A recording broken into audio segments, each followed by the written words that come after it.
forecast first. Sponsored by Matex Heating, Cooling, and Plumbing. Boy, it is cold out there tonight, even colder than what we had this morning. Skies are clear, and that's why the temperatures are as cool as this. 3 degrees. That's what we have now dipped down to in Champaign thanks to that snowpack. It is 3 in Paris, 5 in Decatur, and with the wind chill, -9. That's right. The wind chill right now is 9 below zero. All right, so at the bus stop, single digits, colder, yes, colder than what we have this morning is what we are forecasting. So if we thought this morning was cold, it could be even worse tomorrow. But we will warm up a little bit more. The bus stop forecast shows us in the upper 20s on the way home. More about this record-breaking cold coming up. WCIA 3 News starts right now. Now from WCIA 3 News. One village voted tonight on marijuana sales, who they turned to for advice. Plus, students rallied in the cold tonight, what they had to say about DACA. A group of kids got the chance of a lifetime tonight, who they sat down with at dinner.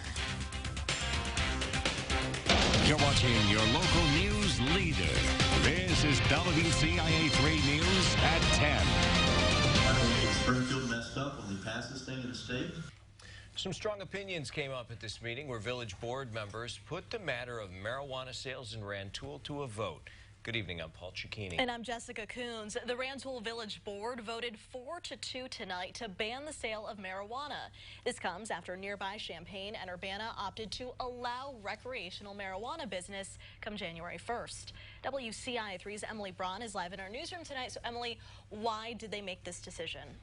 Jessica, a lot of it was based on feedback from the community. Many people in Rantoul want the village to be seen as family-friendly, and they were afraid opting into the marijuana sales program would jeopardize that.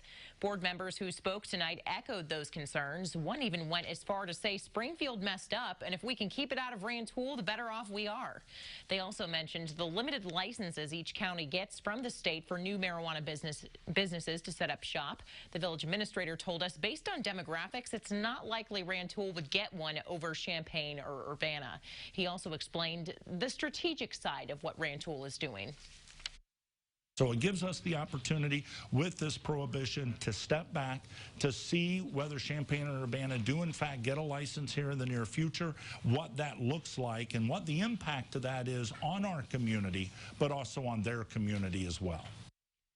2 board members were in support of allowing sales in Rantoul. One of them mentioned compelling research that showed it would give more benefits than harm. But the village administrator says just because they're banning it now doesn't mean that's a permanent stance. The village could decide in the future to allow marijuana business if they decide at that time that it would benefit Rantoul.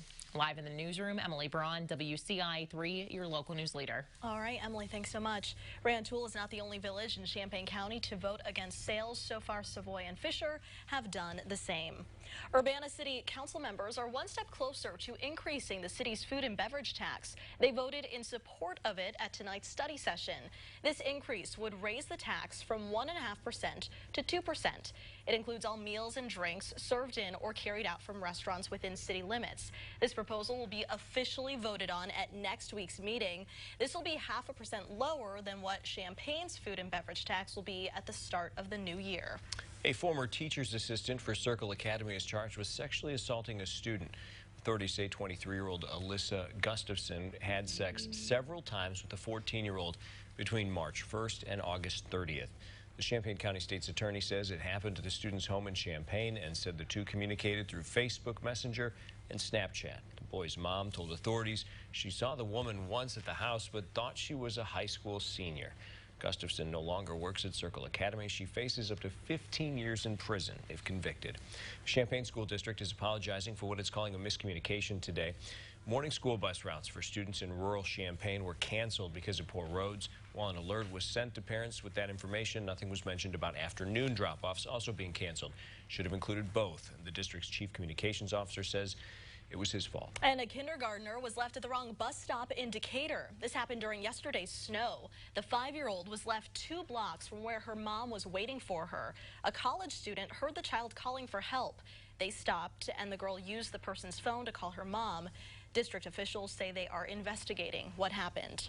It'll soon be safer for kids to walk and bike to an elementary school in Rantoul. There was a question and answer session tonight for parents. The goal is to promote the idea of kids walking and biking to Northview Elementary and make things safer for kids who already do.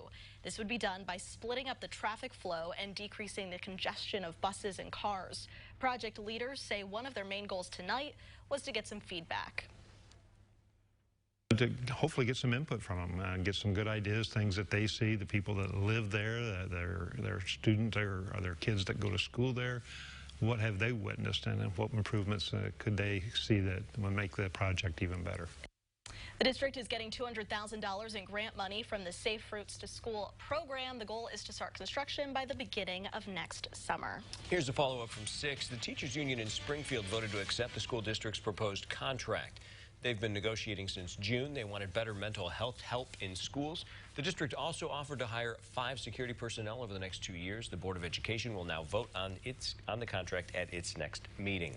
Today's Supreme Court hearing was held on the issue of keeping DACA. Deferred Action for Childhood Arrivals, or DACA, shields nearly 700,000 young, undocumented immigrants from deportation. Tonight, people rallied on U of I's campus in support of that program. WCIA 3's Jennifer Jensen is with us now. So Jennifer, this directly affects U of I students.